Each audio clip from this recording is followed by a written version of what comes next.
I've actually written about our next guest in a little manuscript I'm putting together because he's the kind of guy, whenever I get to talk to him, I make sure I rearrange my calendar. There he is, big grin if you're watching on YouTube. If you're listening on audio, it's Dr. Bob Winters, who's been with us a few times before, but I'm so glad to have you back, Doc. How are you doing? I'm doing great, Mark, and it's always, great to be with you. Yeah, you know what? You're thoroughly quotable. And as I say, I was writing this thing yesterday, and I always have these isms, these Bob Winters isms in my head. And I find myself writing down, and I was listening back to the podcast, and all the other stuff you'd done with us was so great and so helpful and so appropriate. And then when you just reached out to me out of the blue, it was like angels kind of descended from on high. I was like, yeah, let's do it. So for the new listeners and for the folks who might not know you, please just let's put you into context, who you are, and then we'll dive into it. Well, I'm Dr. Robert Kent Winters. Most people know me as Dr. Bob Winters. Sort of one of the early pioneers in sports psychology, golf psychology. I've been doing it for a long time, was fortunate enough, to study, with Dr. Linda Bunker and Dr. Bob Rotella at the University of Virginia for many years. And for the past 23 years, I've been the resident sports psychologist for David Ledbetter at his world teaching headquarters that was at Champions Gate. Now we're at Reunion Resort. Mm-hmm. And that's been a beautiful, colleague, combination marriage between David Ledbetter and myself. I also have my own Dr. Robert Winters, my own Mind Power Sports Company. And I've been, as a player, as coach, I coached at University of Virginia, helped start the Nike junior golf schools. So I still play, I still coach, have a lot of players all over the world, and I've become very good friends with Mark Immelman. So this is great to be back with you, my friend.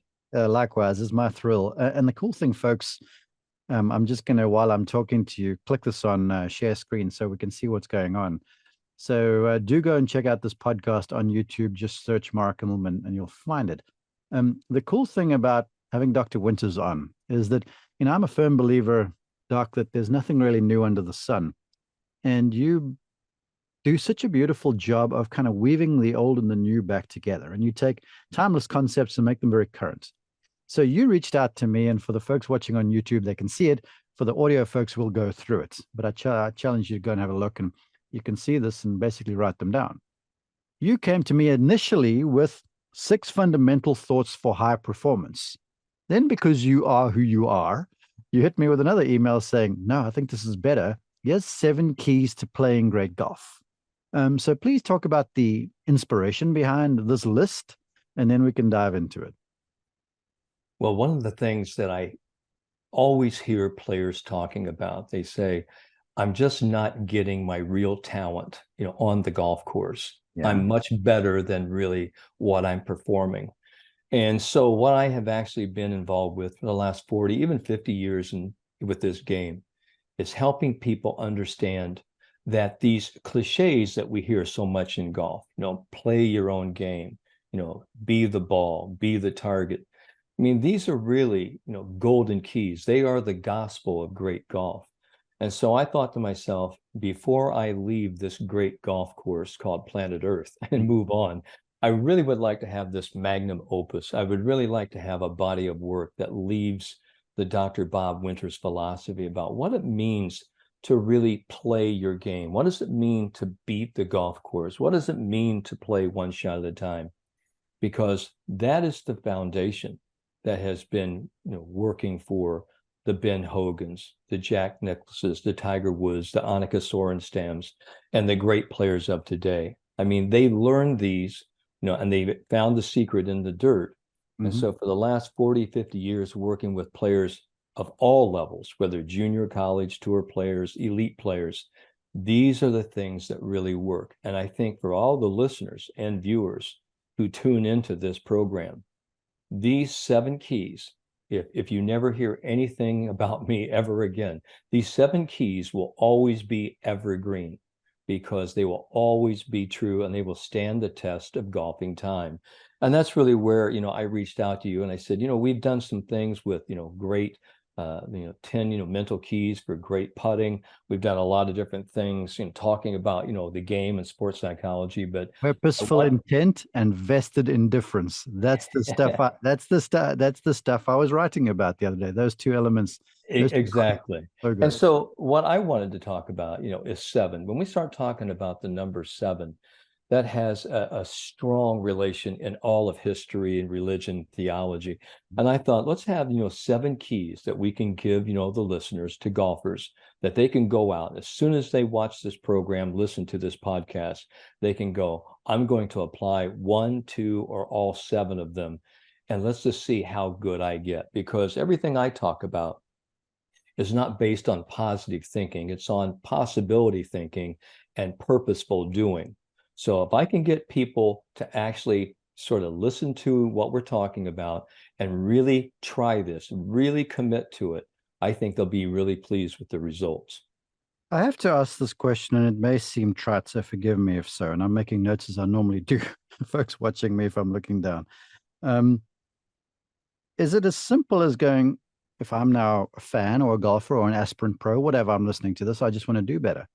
Is it as simple as going, well, I'm going to take Dr. Winters at his word, and I'm going to do just one of these 7 keys because I feel like I can do that well.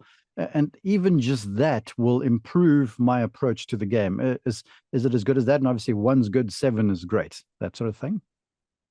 Well, I think, they're all great, but if you take them one at a time, even if we just start, with, number 1, foundation key number 1, okay, it is huge. And so the first one we're talking about is the first key to playing great golf for all people is this simple little foundation key. It's, I play my game, and it's my game. I work on it, I develop it, I take ownership of that game, and I play to please the team that I call Team Me, which is, for people seeing, it's Team You. yeah. But that team isn't your coach. It isn't your parents. It isn't your girlfriend, spouse, husband or wife, aunt or uncle. It's made of 3 great beings, and that is me, myself, and I. That is Team You, because when you're on the golf course, you are physically, psychologically, and emotionally naked. I mean, you are really exposed to all the good things and all the bad things. So I've always said, if it is to be, it has to begin and end with me. And so that's the whole point about the alpha and omega of golf. When people say, play your game, what does that mean? And what does it mean to play to please yourself? I've always loved the word play, P-L-A-Y, and I'm really big, with these sort of letters, standing for different other words. And I always said for years is that play means to perform like a youth, to have this youthful innocence, to have this naivete, to go out and play. Because what happens is that golfers, just by their very nature, they work really super hard, and they're trying very hard, and they're putting a lot of sweat equity every day into getting better. Mm-hmm. And they put so much seriousness into their practice. And then the paradox is we're supposed to go out and free it up and play as if it doesn't mean anything, as if it doesn't care. Yeah. And so there's this paradoxical intention there. And so the point of it is that when you play your game, you have to develop a personal playing philosophy that is consistent with how you see, feel, and believe in things. And I learned this a long time ago, and I'm going to share this little story because I think everyone can resonate with this, is that when I was a little boy growing up in the little town of Walton, Indiana, I had some neighbor, buddies that had Schwinn Stingray bikes. Okay. And these Schwinn was this, it was the Rolls Royce of bikes. And the Schwinn was like a high rise, big handlebars, banana seat, had the slick in the back. It had these great chrome fenders. And I was really jealous. I mean, we were a modest income, and I had 2 older brothers and older sister, and I didn't have a Schwinn, Stingray bike. But my parents, gave me a Murray bike. It didn't have the chrome fenders. It had stud, sort of like track tires. And I made sort of this rationalization that this bike was every bit as good as these Schwinn bicycles that, my buddies down the street had. Mm-hmm. And what I found out was, as I was riding my bike, I could do things with this bike that they couldn't do. I could actually take jumps. I could actually, go into the woods and actually get out of mud. And I could do things with my bike that they couldn't do. Now, how does that transfer, to golf? Well, I think everybody sort of looks over the fence and Yeah. they say the grass is greener and say, wow, that guy hits the ball. So I wish I could hit it like him. He's so powerful. Or this guy's got a great, short game. I wish I had that game. Well, what you have to do, you have to take stock of what you have. What are you working with? What are you playing with? And what is it that you're really good at? So we have to maximize our strengths and minimize our weaknesses. And for years, I've been talking about this concept about playing the way that you see it, just develop your own personal playing style.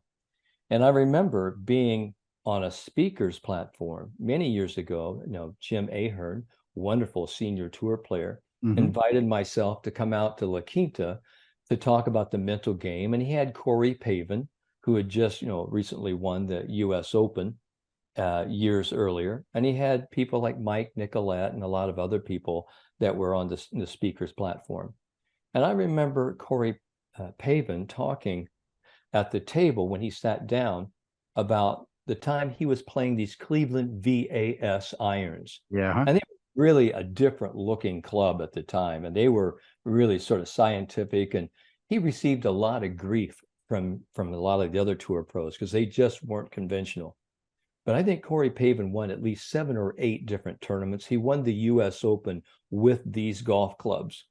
And I think a couple of his tour buddies said they look nothing like golf clubs. They look like garden tools. Yeah. And so he came back and he received so much grief. He said, I've got to get rid of these things or transfer and, use something else that looks more conventional.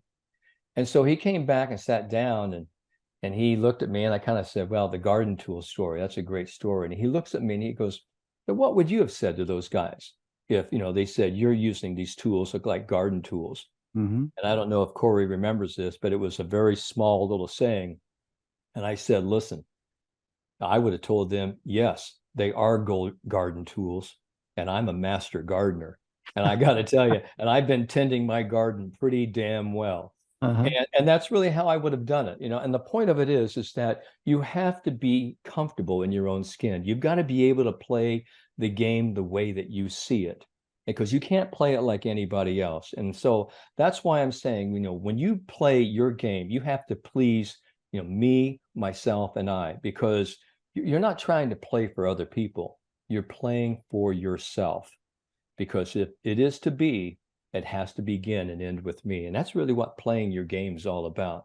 Because when we take ownership of that, I think we find more enjoyment and we'll find more personal happiness. And I think that's really what, that old cliche is all about, to play my game. Because listen, Tiger Woods couldn't play like John Daly and so forth and so on. I mean, there's a lot of players that do their own thing. But boy, if you take a look at all the major champions, from the Ray Floyds to the Jim Furyk's to the Arnold Palmers, to, Annika, they all did it their way, right? Yeah. Mm-hmm. And they played their game. So it's nice to sort of emulate, and have some other players as role models. But in the end, in order to be really great or be as great as you can be, you've got to play it the way you see it, feel it, and believe it. Okay. I am sitting in my little booth, my studio, and I'm on a chair. And I'm sure the folks listening and watching, they feel like they're on the couch now. And I feel like I'm on the couch too. And so I have a question. I've always got so many questions with you. And what you're saying now, I'm like, yes, yes, preach to me. Just inject this stuff into my veins kind of thing. And then on the other side of me, the teacher, the golf instructor, deep down is going, okay, how do we actually do that? And it spurs a follow-up. And the question is, there's always this moment, kind of a watershed with most golfers, people even, where they have an event playing golf where it's like, okay, I am good enough. I can play my game. But up until then, they're aspirant and they're always, like you say, looking around the place. And it's almost like you do something well and you were doing it, you look back on it going, okay, I have the confidence to try and do that again. I can play my game and not someone else's game. But the key is we got to learn to do this without having that seminal moment.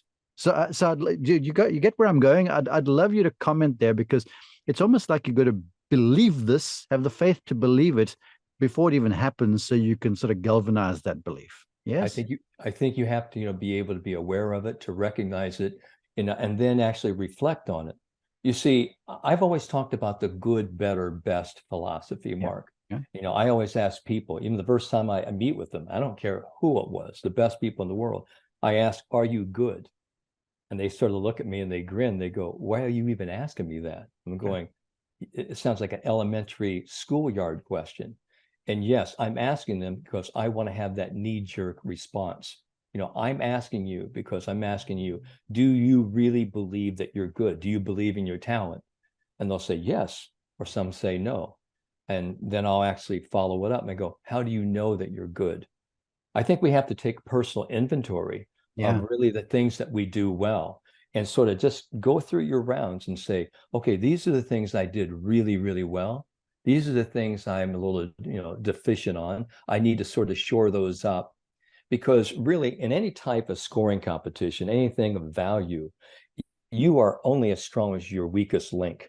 And if you have a weak link, it will always be exposed, especially if there's some type of high value, some pressure, some tournament, sort of competition. So that will always be highlighted. So you have to be able to shore that up. But, to answer your question, I asked them, are you good? Then at the end of the day, we ask, okay, but you have done it better. And so then we're always looking at, sort of that feedback, that collective statistics, if you will. What did I do well? So we're using that, that feedback in order to actually improve, our performance from today to tomorrow, so we can get better in the future. So then we talk about good, better, best. And then best for me is, now, when we do something and we do something well, we have to be able in each moment to do the very best we can. And that's really where good, better, best comes from. Good says, I'm starting off with this mindset. I believe in my talent. Can I be better? Yeah, we could always sit there an armchair quarterback and say, I should have done this, I could have done that. Okay, but the real key aspect of playing, great golf is when you look at yourself in the mirror at the end of the day, did I give my best on every shot? And I've asked a lot of players that, and they go, man, that is really hard to do. It really is. It is. But if you can get to that, and that's really what mental discipline is all about. Because at the end of the day, when you feel like you've left it all on the golf course, you can feel really good about your focused execution and your effort. And those are the things that we can really control. I don't care what your talent level or your handicap is. You could always control those two things. It's the challenge, though, as you well know, is that, we grade ourselves by a score. And sometimes you can do your best on every shot and the score is not the low one. And there's sometimes things kind of bounce and fall and go your way, and the lip ins slip in and the lip outs slip in and stuff. And then all of a sudden you have a lower score. But I'm grooving with you. I feel where you're going, where you're like, it's the mindset of playing my game and playing to please myself. Well, I'm glad you brought this up, Mark, because this is so important, because we have millions of golfers out there who are playing the wrong game. And they've been playing the wrong game for a long, long time. And what that means is, when Mark Immelman comes in after a round of golf, and you could have your buddies, your colleagues, your peers, even your playing opponents, the first thing they do not ask you when you come in, they do not ask, hey, Mark, did you have an enjoyable experience out there? Did you just stay cool, calm, and composed on every shot? They don't ask you that. What they ask you is this: how did you play? And then if you tell them, well, I hit 12 out of 14 fairways, I hit 16 greens, they go, no, no, no, I don't want to hear about that. They ask the question, the bottom line, what did you shoot? But here's the thing I'm always asking people: why are they asking Mark Immelman? Are they so concerned about your feelings? Do they really care about what you shot? So if they ask you what you shot, why are they asking you? Do you know why? Because they want to make sure they beat me, or they want to find out where they stack up in relation to me. That's right. It's all about comparison. And when you give them a score and they actually tally it up, did I beat Mark Immelman or did, he beat me? They're done with you. Okay. And so somebody, you could say, well, hey, Mark, what'd you shoot? And you say, I shot 72. And they go, hey, that's a hell of a round. I shot 70. I cut you by 2. Now they're done with you. Now they're going to go over here to Trevor and go, hey, Trevor, what did you shoot? See? So they're done with you. And that's the whole point. I want people to understand. The first thing you can learn, from this podcast is it's about me, myself, and I. You have to be able to let go of others and what others are doing, what others are thinking about you. And that's what playing your game is. You're taking ownership. This is who I am. This is what I do. And I really don't care what you think about me or what I do. I'm going to go out and I'm going to have a blast finding out how good I can be. I always need a bigger legal pad with you. Okay, that's number 1. Okay, that's big. I feel like we might have bled into the other ones already. Sure. They all sort of integrate. There's no doubt. Okay, again, 7 keys to playing great golf. Number 2, beat the course. The course is your true opponent, not the others. Now, I'll just tee you off by going, Gary Player is a great man. He's a mentor. Bob Jones is my hero. And he always talked about old man par. And he would write, he's such a beautiful writer with a wonderful command of the English language. And he'd speak of, old man par is a consistent soul. He just stays there. He's always true to himself. And your job is to try and beat old man par. And so to a certain extent, when I saw Beat the Course, I started thinking of Bob Jones. So I'll allow you now to go forward with it. Well, I think, Bobby Jones, Gary Player, I mean, who am I to actually say, something other than what they say is great? Mm-hmm. I agree with it 100%. But when we beat the course, how do we do that? Well, we have to understand that when people ask you, what'd you shoot? It's always about that total bottom line score. But in order to beat, the game, to beat old man par, you first have to realize the most valuable number in golf. And that is not par 72. It's not 68. It's not 54. The most valuable number in golf is 1. Mm-hmm. It's the number 1 because it's the only shot in the world at any one moment you can do anything about. And when you actually understand it's not about me going out and trying to shoot a number. It's not about me trying to shoot a certain score to create a result or to actually qualify or to beat someone, is that the opponent is the game. It's the golf course. It's just lying there. But the golf course has a lot of allies. It has the weather, the environment. It's got the superintendent. It's got the course architect. How did he set up the course? And it's always changing. That's the whole point. We always say, well, everybody plays the same course. Well, not exactly. You have some people who are teeing off at 7:30 and other people tee off in the afternoon at 1 o'clock. The golf course is playing totally different. In fact, golf is one of the very few games that each shot in a group, it changes in fractions of a second due to the wind and variations of the conditions. So I'm always telling my students, you might have 144 people in this field. Your task isn't to beat the 143 other players. Your task is to play your game and you beat the golf course. The golf course is your opponent. You see, I think we all come in this whole vein of playing on team sports and my team versus your team. Mm-hmm. It's me versus you. We call it direct competition. I win by making you lose, Mark, or vice versa. Yeah. But in golf, it's a parallel competition. That is, we're all playing, we're all teeing off the same time. And what's the performance arena? It's the golf course. So in parallel competition, I'm doing my thing, you're doing your thing, everybody else is doing their thing. But the true opponent is the golf course. And it's just, it's just sitting there waiting for us. And to me, the golf course is much like Las Vegas. The golf course has house odds. Okay. Yeah. It is. It's just, when you go to Las Vegas, if they get you to stay there long enough, the house odds will always win. And so that's why if you win in Las Vegas, you get out, and Mm. feel good about it. But that's the whole point about golf. And golf and Mother Nature and the golf course you're playing on is an equal opportunity, supplier or Mhm. destroyer. It doesn't care. It doesn't care about your feelings, good, bad, or indifferent. But that's why it's such a great game, because every time we go play, it's a new challenge. So when I tell my players, let's go beat the course is your true opponent, not anybody else, not any of the people in the field. And that's what I see with so many junior players, college teams, even young tour professionals. They go, wow, this player's in the field or she's in the field. Oh my goodness gracious, I'm already playing for second place. No, not at all. I mean, they're just part of the competition. They're part of the competitive field. The true opponent is the game, beat the course. And if you beat the course and do your thing and play your game, good results, usually happen. It's awfully liberating too, because if you like that and you're playing, because you're always playing in a group, then you can just keep your eyes on your lane kind of thing and not necessarily be looking over your shoulder. Absolutely. That is absolutely true. I mean, that's the whole point, is that when we start looking around and start worrying about others, that's really where the doubt, that's really where the fear, the interference, the anxiety sets in.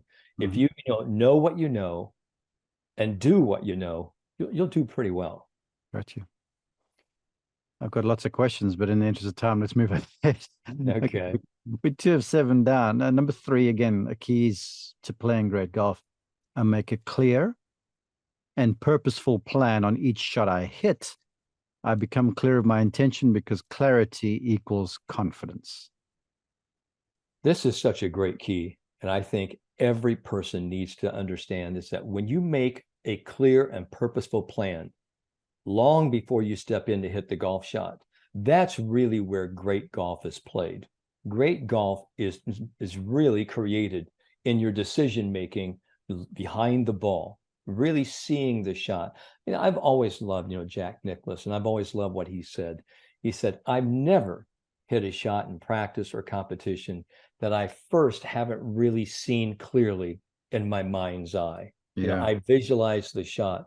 And the point being is that John Wooden says, if you fail to plan, you're just planning to fail. The Yeah. great basketball coach, John Wooden.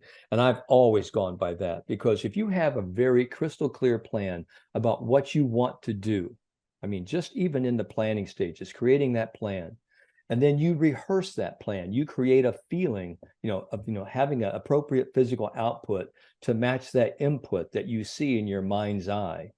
And then you commit to that plan. When you step into that ball, wow, you really now have got a purposeful action plan. And I've always said this, that decisiveness is really a conduit to you creating confidence. That's why I say the more clear, the more clarity that you have in your shot long before you step into the shot, you will now have movement confidence when you step in to hit the golf ball. Mm. That's really what trusting your swing and really having confidence is all about. I know what to do. I've seen the shot. I've really created a nice rehearsal, and now I've committed to it. So here we go.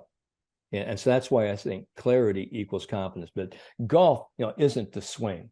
I mean, the swing and the hitting the golf ball is just, in a series of events that leads up to the completion of the shot. But really great golf is played first in the mind, because action follows thought. And if you can see that shot clearly, the more decisive you can be, the more feelings of movement confidence you can elicit when you step into the ball. Yeah. This podcast was recorded on the 10th of May in 2023. And I'm sure you've been seeing on social media where all of a sudden, because Twitter is like, you go to find out how bad you are over there. And the Twitterati are like dogs with bones. They find a bone and everyone runs for the bone, trying to fight over it and come out with the biggest tweet. Now there's a big thing about pace of play. How are we going to make the PGA Tour better? Pace of play, pace of play, pace of play. But when I'm out there inside the ropes with these guys and the pressure is rampant and there's big trophies and lots of points and little millions of dollars on the line, I can see these guys when they're decisive and they go quickly, but then I can also see when they're a little undecided, and then they will make sure that they do not beat the course, or that most valuable, the most valuable number in golf, that shot one, they do not go ahead and pull the trigger. They're within their time power, but they don't pull the trigger until they have that clarity to breed the confidence. They're not just going to hit and hope kind of thing. You get where I'm going here? I absolutely, because doubt, your own self-doubt, is your number one performance interference. Yeah. It comes from within you. And so think about this. We have, like a scale. On one side, you have trust and confidence and certitude. On the other side of this scale, you've got doubt, worry, and anxiety. Mm-hmm. And so when people say, well, you're the confidence doctor, Dr. Bob, how do I get more confidence? Well, the first thing we have to do, we have to remove all of the doubt, all of the uncertainty. And if we remove all of that, and we get you into a clear action plan, you now have the tools to go out and be successful. And based on all of these little successes, that's really what builds into this reservoir of confidence. Mm-hmm. So the sooner you can actually eliminate the doubt and say, okay, this is what I'm going to do. That's why being decisive is such, a direct conduit to creating confidence. And that's why people love, to have that feeling of confidence, because confidence isn't just having the belief I can do something. Confidence is also, the double-barreled fist that says, I'm not scared. I'm not afraid, to mess up. I've got this. Let's go. And that's why people love the feeling of confidence. I love it. Okay, that was number 3. 4 on this list. Yeah, let me scroll just a bit. If you on audio, you can go to YouTube and check this out. It's the 80% rule. You write here, I only hit when I commit myself 100% to the shot. I guess that's a follow-on to what I just observed. Right. Decision and the feel, I hit the shot I know I can hit. And you put in parentheses, the 80% rule. Right. So I want to, talk about that. I love what you just, said. When you see, tour players, that is their career, that's their profession. They have vocational choice. They have trained themselves to get clear. They have trained themselves to remove the doubt. I'm holding up my hand. I'm going to interrupt you. Do forgive me. Isn't it crazy as I hear you say that, and it resonates with me because I get to watch them play, that folks on a social media platform are criticizing them for taking a little extra time when they're working at their vocation. It's asinine, isn't it? Well, it is. It's almost as if someone says, listen, I need to have a proposal done and I need to have it done here in 15 minutes. Well, this proposal means, millions and millions of dollars. Now, what if I take a couple of extra minutes to make sure of this? Isn't that a better idea than just putting something that's helter-skelter, some little plan? Yeah, I mean, that's the big thing. And everybody's talking to me, oh, you sports psychologists, you're slowing down the game. I got to go to my routine. Yes, and there are a few outliers out there that really sort of take it, to the nth degree. Mm-hmm. But consider this. I would rather have a player be absolutely certain, step into the shot, and hit a good shot versus just stepping up there willy-nilly, hit and hope. And then we have to go 3, 4, 5 minutes, looking for his ball. He has to go back to the tee and play, a second ball or provisional. I mean, to me, I'd rather take the extra little couple of seconds to be sure rather than be, laissez-faire and anything could happen. I'm raising my hallelujah hands when you're speaking. I'm like, yeah, Reverend. Yeah. And so number 4 says, I only hit when I commit myself 100% to the shot, decision, and the feel. Yeah. And what I mean by that is, commitment is a pledge. It's a promise. It says, this is what I'm going to do. This is what I'm going to do now in this moment. And I've always loved the Lou Holtz WIN, the acronym that said, what's important now? Because the power of the present moment is the now. So when you commit yourself now to this moment, you're actually saying, I'm focusing all of my energy, all of my attention into this moment right now. And as I say here on number 4, I hit the shot I know I can hit.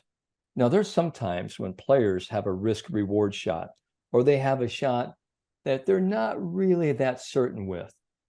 I always try to help people understand, what's the 80% rule? The 80% rule is that 80 out of 100, or 4 out of 5 times, if you say to yourself, gosh, if I can't hit this shot 4 out of 5 times, I probably don't have the right shot here. I need to get a different club or I need to figure out a different shot. But I know a lot of players just go, oh, I'll just go ahead and hit it anyway. Let's go. Damn And the yeah, damn the orders. Here we go. We're going to hit it. And then they go, wow, that was a stupid move. Part of this game, it's a problem solving activity. In order to play great golf, you've got to be a good problem solver. And so it isn't just about the swing. It's about, self strategy, course strategy, self management. What's, the best shot? What's the high percentage shot? And so a lot of times I always say, use the 80% rule. If you cannot hit this shot and you don't know that you can hit this shot, then hit the shot that you can hit that's going to give you a great outcome. Remember, the name of the game is golf, which means it's to save strokes, not waste strokes. And I see millions of golfers, and I've seen them, played with them, that just go out and they waste strokes. And when they waste strokes, they get upset and they do something that's not choking. It's called chucking. Chucking is when a person they just have this terrible performance. They start throwing up on themselves. It looks like yuck.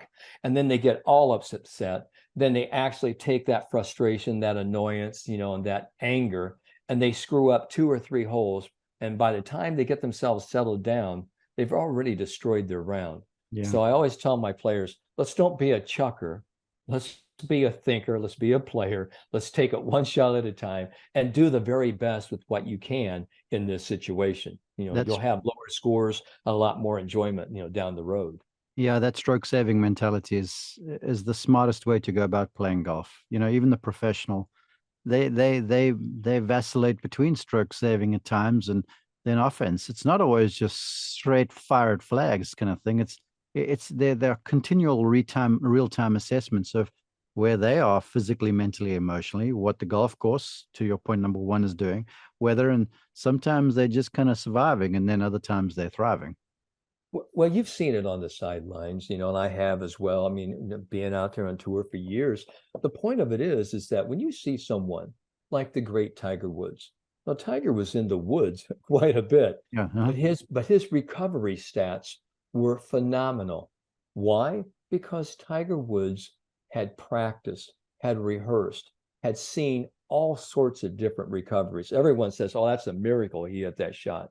But I almost assure you that Tiger Woods had practiced that, had rehearsed those shots, had been in that situation many, many, many times. Not maybe in that same context, but he would actually go into that experience pool and he would actually say, okay, I've done this before. I'm going to do it again. I'm going to do it right here.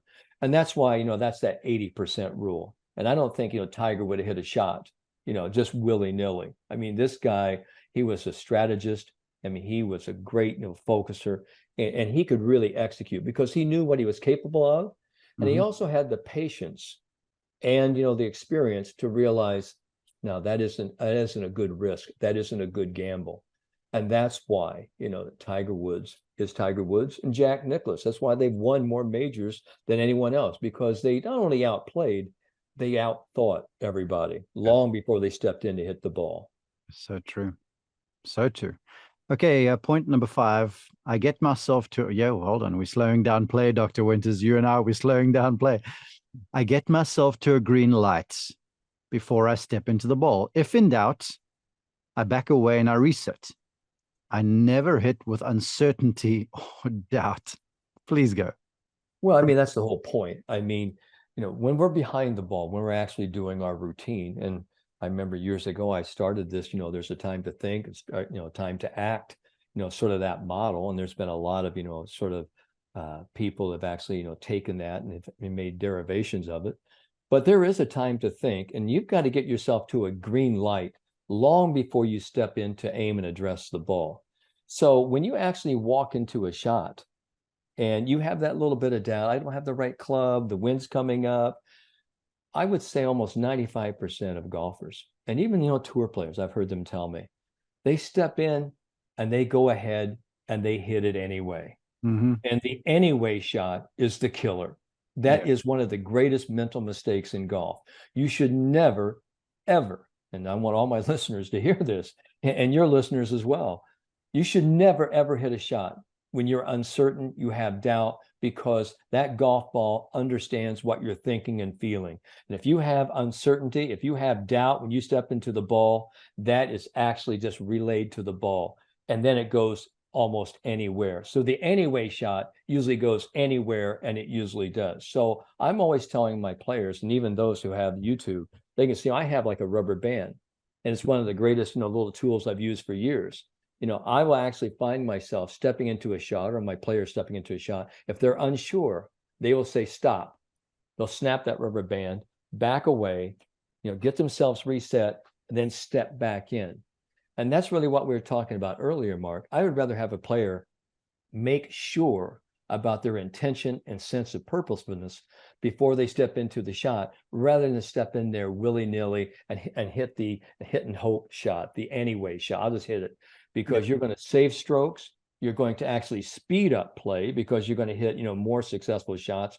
And we won't spend all this time in the woods, or down by the hazards looking for our golf balls. So to me, if you have a yellow light or red light stepping into the ball, you wouldn't do that, in a car, because you're going to get T-boned at the intersection. Yeah. Just take the time to back off. Take 5 or 6 seconds. That's all it takes. Get yourself reset, and then step back in. And that's really what I'm talking about. If you really want to, become as good as you can be, to become, a great player, that's really what great players do. Great players do not hit shots when they are, unsure or they have doubt. They back away and they get sure, just like we were talking about, a few minutes ago. Isn't it crazy to build on your comparison there, that the person who runs the yellow light in front of you and you stop, you likely catch up with them at the next red light? Isn't it crazy how it always happens like that?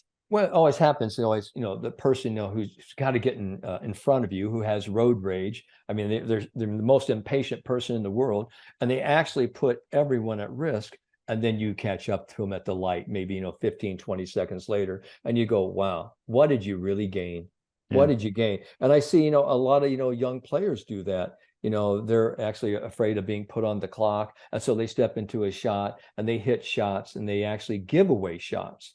I mean, these are unforced errors that, these young players are making. I'm just trying to help them, learn, you don't have to rush. I've always loved what my New Zealanders and my Aussie players used to say. They go, Doc, hey, no worries, no hurries, no worries, no hurries. Everything's going to be good.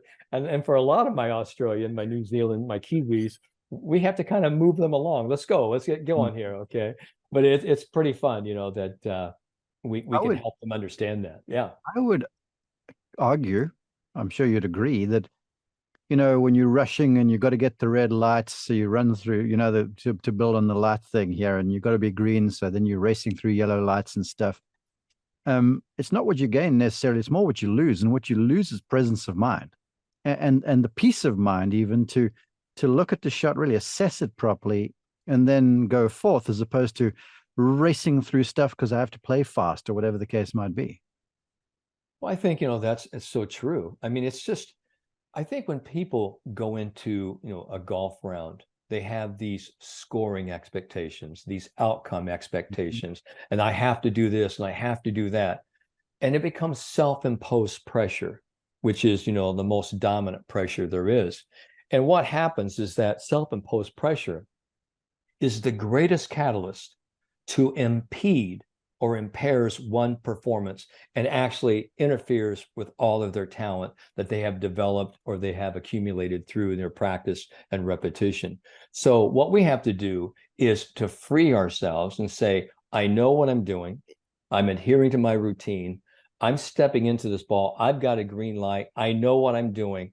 And that is a freeing experience. And that is what being in the now is all about.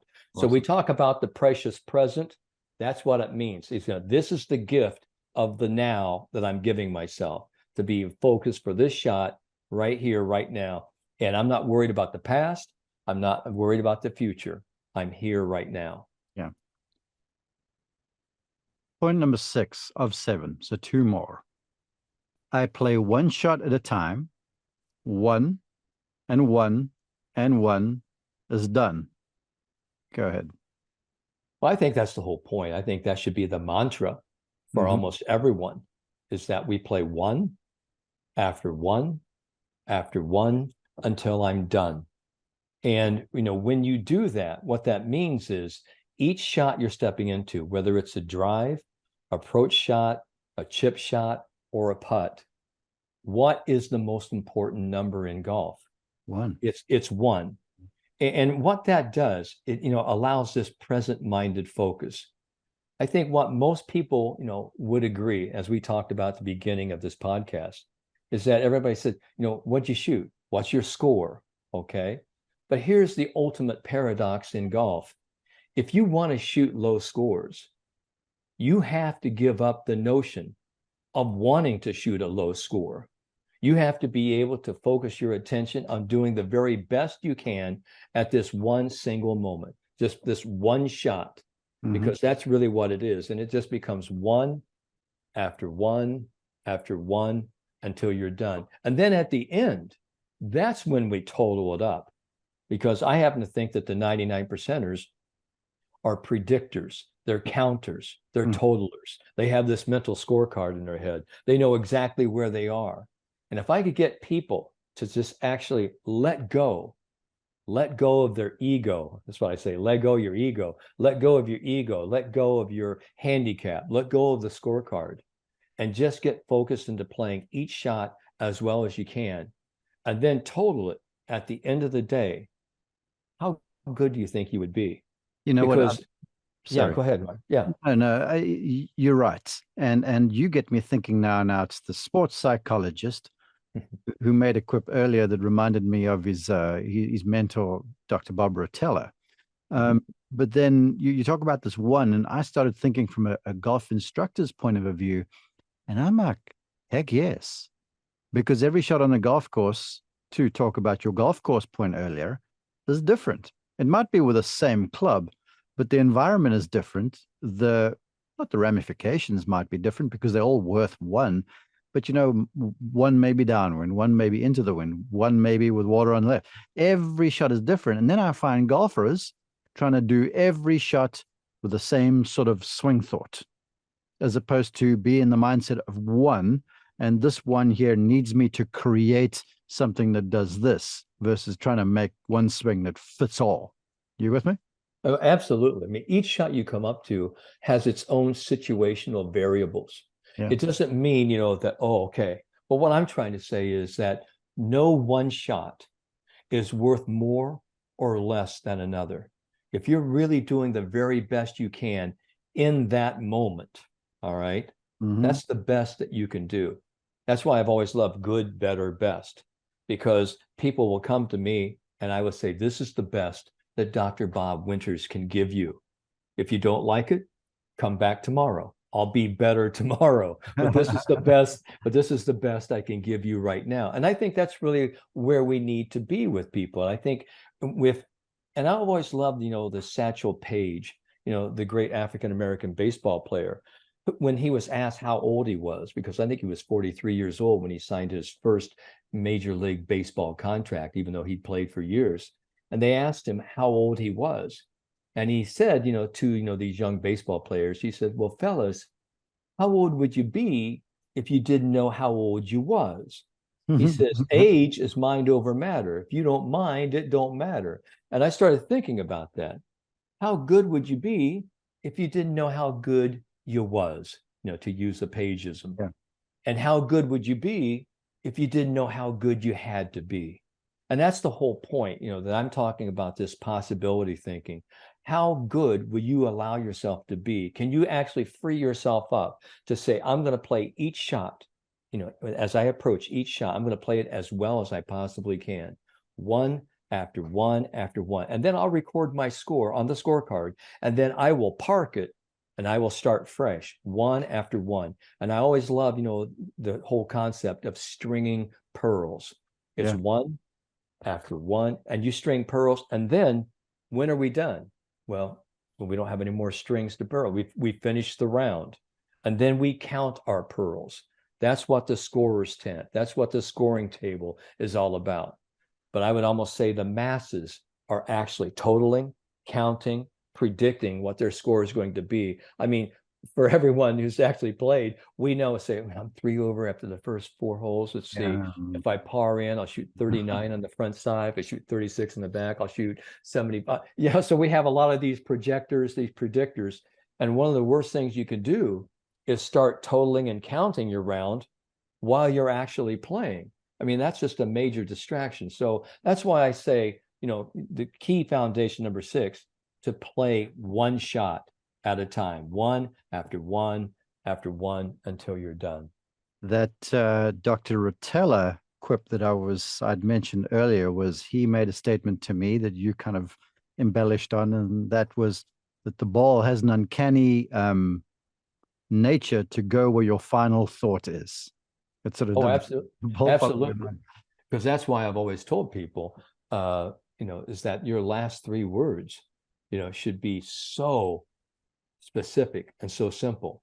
Like, I swing through the ball to my target. I putt through my ball into the hole. I mean, those last 3 words, to the target, into the hole. I mean, and that's really, the last signal you want to give your brain, because that eye, mind, body connection, when you say, this is where I want it to go, boom. It's funny how that little white ball goes to right to what you're saying to yourself, because you hear so many people step up, and it's called the ironic process theory. They say, boy, just don't hit it in the water. Where does the ball go? It goes into the water. So I'm always trying to help players, the last 3 words that you want to say to yourself, stepping into the ball, looking at your target, to the target, or into the hole, because that's where you want the ball to go. Okay, Dr. Bob, I've kept you for nearly an hour now, so let's zip through the last one. I accept my result, own it, and release it to move on, whether the result is good, bad, or indifferent. A shot is a shot is a shot. Put the bow in the conversation, please. Okay. Acceptance, is not acquiescence. When we say you have to accept the result, it doesn't mean you have to like your result. It does mean it's the finality of that particular situation, of that shot. In order to accept it, you're saying, I'm going to put closure on this shot, because this is all I can do, and all I can do is all I could do right there. And I have to be able to park it, and I have to be able to release it, so I can move on to my next shot with renewed vigor and enthusiasm to play that shot. So when we actually accept, acceptance is the last part of any routine. It's the last part of any golf shot. So acceptance doesn't mean that you are sort of weak, or you're wavering, or, oh, it's okay. You don't have to like your result, but you do have to accept the finality of that. No amount of pity partying, no amount of grieving, bitching, moaning is going to change that result. You have to be able to accept it, to release it, and put it behind you. And I always tell my young players, just like the Lion King, the movie, Hakuna Matata, no worries, put the past behind you, let's move forward. Because if you can have that type of a mindset, now, everything new is in front of you. And that's really where the present moment is. The past, it's history, it's a done deal. But the present moment is right here in your hands. The future, we'll get there soon enough. But this present moment, this next shot, that's the one that we want to get. And it's this next shot is the one that's always going to get us going. I have one full yellow page. I could have gone to more. And those were just building off the headlines you shared. That's fantastic stuff. I know folks were listening to you going, how do I get in touch with the guy? So I'm going to scroll down here, and your telephone number and your email address is on there. I'm going to let you share that for the audio listeners, and also tell them where the website is and where you are on social media. I am Dr. Bob Winters. You can reach me at theconfidencedoctor.com. That is my website, theconfidencedoctor.com. I have an email. It's drbbob@drbobwinters.com. And if you reach me at either one of those things, there's a lot of contact information there. It tells you a little bit about me, how you can get a hold of me, how we can work. And I'm always, eager to meet new and motivated students. You need to connect with this guy, folks. I have the luxury of getting to know him and bringing his knowledge to you, but you've got to go and sample it for yourself. I'm not joking. I do use a lot of your things. I do credit you all of the time. but I feel like I've just become like a conduit for everything you say because it's been so appropriate and so very helpful. So thank you for your time and your insights. Well, Mark, I tell you what, thanks for always having me on your great broadcast. And tell you what, I know you're having a great year. Myself, we're wonderfully busy. And I think, you have done a great service to millions and millions of golfers, giving them some great information. And I'm just blessed to be a part of this On the Mark podcast. Thank you again. Take care of you. All right. Thanks so much.